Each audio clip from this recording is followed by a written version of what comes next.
Good evening, good afternoon, and good morning to our participants in this second RWEsearch conference. My name is Sudeep. I'm the co-founder of Healthark and the president. And I have the honor here of hosting Aditya Yellepeddi. He's a man who wears many hats. He's been closely involved with the entire policy-making effort in Switzerland. He's been, he currently serves as part of the Swiss Parliament, and he has been in various leadership roles. He's also someone who works very closely with the entire biotech ecosystem in Switzerland, and in many cases has played an important role forming the bridge between Switzerland and India, and has worked with biotech and life sciences companies both in Switzerland as well as India. And last but not least, and this is a question that we're going to ask him as we go through this fireside chat. He's also had a very interesting ringside view of the recent, bilateral trade negotiations between Switzerland and India. So I'm sure that we'll get him to share some of his thoughts in that regard. So with that, let me pause. Aditya, welcome to the conference. If you have any opening thoughts, would love to hear those. Thank you. And thank you, Sudeep, for the kind invitation. Good afternoon to everyone, and thank you for inviting me to this virtual conference. I would first like to also greet Honorable Industries Minister Sridhar Babu and the esteemed panelists that will be taking the stage during this conference, and as well as the distinguished guests and participants to this conference. Happy to be here. Excellent. So Aditya, so much to talk to you about today, actually, because it's a fascinating, very exciting time in the world today, and especially in the life sciences space globally. What's fascinating is as you and I we've spoken in the past, we've met, and as I was spending that time with you, what struck me as interesting is that the Indo-Swiss collaboration in life sciences is not new, right? It's been going on for almost more than half a century now, and large Swiss companies have had a very strong India presence for a long time. And I would say that over the last 15 to 20 years, this has gotten enhanced further, right? So there's this whole focus on India serving India in India, but there's also this whole focus on using India to serve the world. Both Novartis and Roche have established big GCCs here. I think what's less known is what is happening in the reverse, which is what are Indian companies doing in Switzerland, and what are the opportunities that companies in India have when they look at Switzerland, not just as a market, but also as a powerhouse of innovation. So would love to know your thoughts, given your background and experience. Certainly. So it is true that for the past, let's say, 15 years, there's been an acceleration in the interest of the Swiss life sciences companies towards India. As you rightly mentioned, the India growth story, of course, helped in attracting and generating these interests, and the government policies that also supporting this industry has helped Swiss companies in looking into that. You mentioned Roche, Novartis, Lonza, Ferring all have established presences in India in various parts of India. And also expanding their operations. And interestingly, also in the recent years, we're seeing more and more Swiss mid-sized companies looking into India because they're seeing this new market. The scalability of their products and their services in India is also easier for them to comprehend. And so we are seeing this momentum towards India. In the opposite direction, so for companies from India looking into Switzerland, I would say in a very simple approach, let's say a three-step process. First, have access to very high innovative products and services in India, in Switzerland for Indian companies. Second, access to the talent pool that we have in Switzerland, especially in the life sciences sector. And third, the internationalization and the government policies and the framework conditions that we have in Switzerland. So if you take the first one, for instance, access to innovation, we have to know that Switzerland has been ranked the number one country for the past 14 years in the Global Innovation Index that is published by the World Intellectual Property Organization. So it tells you about the story of innovation in Switzerland. In Switzerland, we usually say that we don't have much of natural resources. We don't have, large land because it's a small country and so on. So the only thing we have in a way is our brain. So how do we use this brain to make a prosperous economy, a prosperous country, is to be very, very innovative from the start. And then in order to do that, we also established very reputed international universities in Switzerland, engineering schools, science schools, and so on, that are supporting the industry in bringing talent, highly qualified and quality-driven talent to these companies. So any company that is now establishing from India into Switzerland will have access to this very highly qualified talent pool. And then the third part about internationalization, it's really about seeing Switzerland as the launchpad into the European market. Switzerland as such is a 9 million people country. It's a relatively small market. But we have good relationship with Europe. Europe is the main trading partner for Switzerland, so we have established these connections with our neighboring countries. And so this also gives an access to the European market through Switzerland, also benefiting from the very favorable and attractive conditions for companies to establish their entities in Switzerland. No, I think that's well said, Aditya, especially the pathway into whole of Europe in many ways could actually flow through Switzerland. So that makes a lot of sense. Historically, when we talk about Indo-Switzerland collaboration, we all only talk about big companies, right? But I'm sure there are a lot of mid-sized growth companies in Switzerland. Obviously, there's a lot of work that's happening in the biotech space in Switzerland. And increasingly in India as well, when we look at India as a market, but more importantly, when we look at India as a way in which companies could potentially, leverage our skill set and our trained workforce to support, say, analytics globally or clinical trials globally. We are seeing this whole trend wherein even smaller and mid-sized companies across the world are beginning to look at India as a destination for high-quality talent, right? So there's this whole concept of global capability centers. So as we know, large companies have obviously been setting GCCs in India, but we also have this trend of mid-sized companies coming and setting up GCCs in India, right? So if I were to view this from the lens of how India and the Indian talent base could leverage to support the more mid-sized and innovative tech in Switzerland. Any thoughts on what that support look like and how we could go? Yes. So you mentioned a very important point, which is really the talent pool. Expanding this and seeing the booming GCC industry in India is really a proof that these competences and this expertise in India is also recognized and being tapped into for the development of these of the life sciences industry. So continuing to promote the talent pool, continuing to promote and supporting academia, also trying to make a sense of technology transfer between academia and industry. These programs would be very helpful because it also enters into the minds of what we are doing here in Switzerland. This transfer of technology aspect is an important part of the successful building of an innovation ecosystem.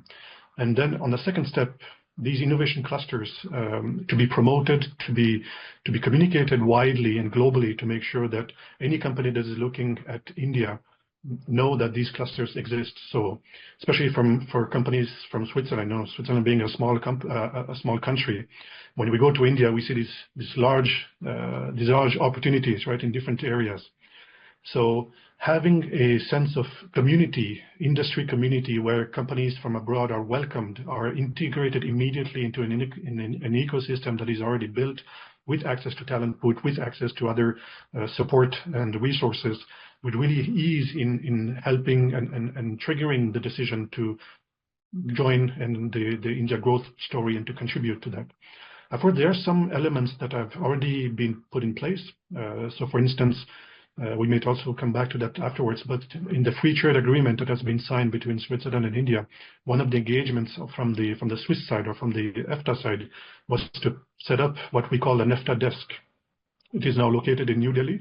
It is typically the kind of platform that would encourage EFTA countries, including Switzerland, to tap into, to connect with this EFTA desk that will then help them navigate into the Indian market, to have access to these different innovation clusters, the talent pools, how to also navigate the regulatory processes, and then possibly also access to funding. So having these point of contacts to really help ease and simplify and accelerate the onboarding and soft landing of these companies is helpful. And the EFTA desk is a very concrete step of reaching and achieving this support that Swiss companies would be keen in receiving in that regard. Excellent. Excellent. And I also understand that you're leading a delegation. I mean, the Honorable Industries Minister is leading the delegation that you're also going to be a part of. And I believe it's next month. I'm hoping that we'll also get some of these mid-sized and emerging biotech players, if possible, as part of the delegation. Can you tell us more about what this delegation is all about? What are your objectives, agenda, the cities that you're planning to cover? Yeah, certainly. So in less than a month from now, our Industries Minister, State Industries Minister, together with a large delegation of mid-sized companies, mostly scale-ups and mid-sized companies, will be coming to India. We'll spend a whole week in India. We will be traveling to Mumbai, Hyderabad, and Bengaluru. And the delegation composition has different sectors. What is interesting to see is what type of companies have signaled an interest in being part of this delegation, which also means which sectors in India are at this stage interesting for the Swiss companies. So the large part of the delegation will actually be life sciences. We have companies going all the way from digital health to proper biotech companies, medtech companies, and then even agri-tech companies that have applications with farming. So this will be the largest group. And then we also have a large group of companies that are active in the clean tech sector. And then, of course, the industry machinery sector that is also very prevalent in Switzerland is also interested in exploring the opportunities in India. So we'll be spending the whole week in these different sectors. This comes into in the context of the signing of the free trade agreement. So maybe a few words on that to give a little bit of perspective. The free trade agreement was signed last year in March 2024.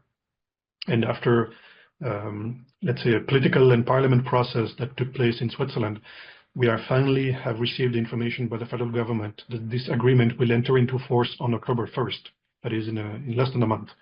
And so we will be really the first delegation after the entering in force of this agreement to come to India to really get a sense of what India is doing at this very particular moment, enjoying growth rates that are very envious to other countries.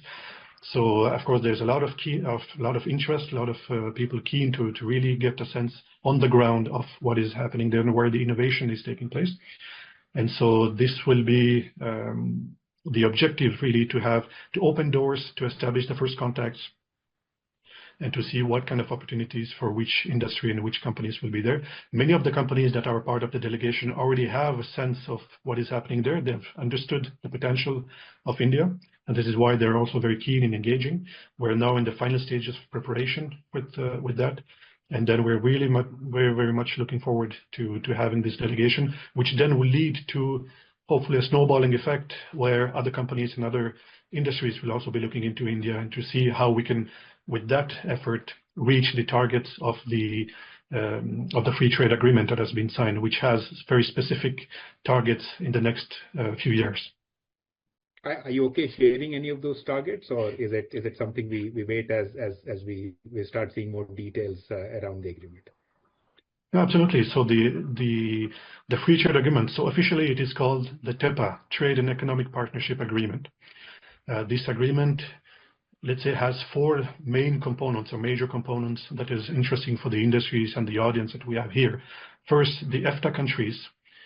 So the conclusion of this agreement is between the EFTA countries, which include Switzerland, Norway, Liechtenstein, and Iceland, and on the other side, India. So the EFTA countries have engaged to invest $100 billion in India in the next 15 to 20 years. and to create 1 million jobs, direct jobs in India in the same time zone. In exchange, India has agreed to almost canceling all the tariffs for exports from these countries. So almost 95% of total exports will be removed over time as well in a stepwise approach. And so this will help in both sides to have access to interesting opportunities for both industries, for both countries. And then the fourth part, which is also quite unique, is that there is a clear engagement also towards sustainability approaches and policies that have been also agreed upon between India and the EFTA countries. So these are the four main points of the agreement. But overall, it is really the sense and the feeling that these two countries are joining forces, getting closer together. A little bit of history, for instance. So the very first agreement that has been signed between Switzerland and India actually dates back to 1948. So a few months after the independence of India, there was already an agreement that was called the Friendship Treaty between Switzerland and India that was signed already a long time ago. So this relationship is already there from the very beginning. And now India has signed this partnership, this free trade agreement with Switzerland and EFTA countries, which is the first one for a European country to be signed with India. So there's also a sense of the optimism that we see on both sides. And it did take some time to negotiate this agreement. It has taken 16 years to negotiate. So we have very tough negotiators on both sides, which is also a good sign because everybody is looking after the interests of the people and the citizens that they represent, right? But now I can see in many of these forums where we participate after the signing of this agreement, where people, sort of jokingly discuss to say, you were very tough in the negotiation or this point or that point and so on. But overall, what this long period of negotiation has triggered is a very close human relationship, personal one-to-one relationship between the stakeholders between India and Switzerland. And this is really the strongest foundation that we can have in order to have this relationship and this agreement successful over the next few years. So we can see on the ministerial level, the higher officials, but also more and more about the industry people gathering, collecting information, discussing partnerships, discussing opportunities in a very friendly and trustworthy environment is very, very important. And we really see this positive momentum between these two countries. And of course, myself being of Indian origin and now in Switzerland, I'm very pleased also emotionally to see this kind of connection between these two countries taking place over there. So I'm very optimistic about the opportunities that this will trigger on both sides between Switzerland and India. Yeah, look, we are as well, and honestly, we are really looking forward to the delegation, and we're looking forward to host some of the members of the delegation while you folks are here. I think you make a great point, Aditya, around the time it taken for this agreement to come through. Now, obviously, every single round of negotiation would have contributed to getting this closer. Right. So it's a 16-year-long journey. So a lot of people would have participated in that journey to bring both the parties together. And obviously, there's a lot of give and take that happens in any such discussion. What made it happen? What was the secret sauce that made something like this, which is being discussed for over 16 years, finally come through? Mm-hmm. Yeah, so in the negotiation period over 16 years, so one has to keep in mind that there have been ups and downs in terms of the speed. So it started well, and then it had a pause for a while, and then started again, and then so there was a little bit of back and forth in the negotiation, which is normal for any kind of negotiation. And on both sides, I think people wanted to also take time to really make sure that the points being negotiated are the best ones in their interests in the context of the agreement. And of course, I can remember one specific element, which was in 2019, where our finance minister and the ambassadors from both countries, we all sat together in Bern, the capital city in Switzerland, to say, okay, now we have been already negotiating for a while. We need to accelerate. We need to come to a conclusion about these negotiations. And then just as the momentum was speeding towards the negotiation, COVID hit, right? So everything got delayed again. and then it started again. Although during COVID times, there were also virtual meetings, but it's not the same as in meeting person. What really made the difference in the conclusion of this negotiation, which is widely shared also by the different stakeholders, is, as I was saying before, the personal relationship and the trust that has been built over time. So now we have at the highest levels, the ministerial levels, at the state secretary levels, a relationship that is very personal, that is very direct, very trustworthy and transparent. And this has really eased the overall situation to say, okay, now we can move forward and we can negotiate. So when I was with the state secretary delegation earlier this year in February, we went to New Delhi to celebrate the inauguration of the EFTA desk that I was mentioning before. And you can really see very old friends gathering together and really enjoying their time together in this negotiation. So this personal relationship has been very important. We also see now overall in geopolitics how important this is to have good personal relationships at every level of the decision-making process. This has been really the factor that has triggered this conclusion of this agreement. Yeah, and I think very well put, Aditya. And I think there's lots that we can learn from every such successful conclusion of a negotiation process, and hopefully there's a lot more collaboration to come on both sides. I want to switch gears a little bit. It's very rare for us to see a person of Indian origin sort of choose one politics as a career and again get a lot of earn a lot of success in that overall process.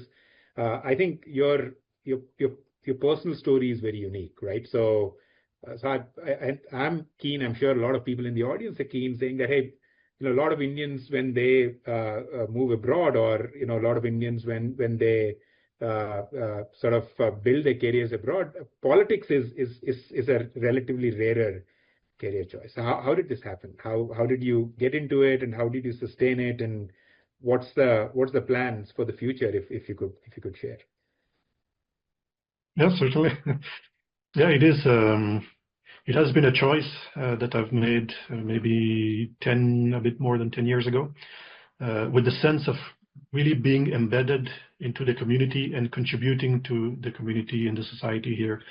And of course, politics offers that kind of platform where we can really engage with the people, engage with the daily lives, and try to see how policies can have an impact on the society and on the country. So this sense of public service was already inside me for a while. I had worked also with some public sector entities that also got me interested into this segment. And then after traveling a bit in the US and Europe, I came back to Switzerland, and it was the year where we had general elections for the parliament elections in Switzerland. So I was able to get an opportunity to join as a candidate, and then started my journey. I think it was in 2015. I got elected in 2016 as a member of this legislative body in my region, and then got re-elected in 2021. So this is my second mandate. I've also been, in the meantime, elected as a deputy speaker and speaker. Here we call it president, but there you call it speaker. And yeah, building this career as well, which is also helpful in terms of having an input and interaction with the healthcare industry. Healthcare industry is also very regulated, life sciences and so on. So having both hats also helps me in translating the needs and the concerns and the voice of the industry into the policy making, so that we make sure that whatever innovation that is taking place in the industry then can be translated into the public in a seamless way, and then we can shape these policies into that direction. At the end of the day, I really think that everybody here, also in the audience, we're all part of this larger healthcare community. Our main goal is really to have an impact on the people, on the health, on society, right? This is the end goal. We want to make sure that people get access to medication, to improve their lives, improve the quality, solve diseases, and so on. So this, for me, was a natural fit where I can really go through the whole process, all the way from basic research to the implementation of this innovation and this therapy into the lives of the people. I think that's a nice value chain that I'm in. So that was really the main, momentum, and the main reason why I got into politics. And a lot of things still to do. I'm still, continuing my journey. but with the support also with the community and also a lot of support and encouragement that I get from India, it's really motivating me to continue on that path. Look, I think the way you described it, I'm not tempted to see if there's a potential path to sort of give back. Again, Aditya, thank you so much. I know it's a very busy time for you. The Parliament's I think about to the session is about to start, and thank you so much for taking the time and spending this time with us. Again, look forward to meeting you in October, and I really look forward to continuing this conversation offline and in other forums as well. Thanks again. Thank you, Sudeep. Thank you for everything and for the invitation. Very happy to share my thoughts also here, and I wish the audience a very nice conference and interesting insights from the next 2 to 3 days of the conference. Thank you.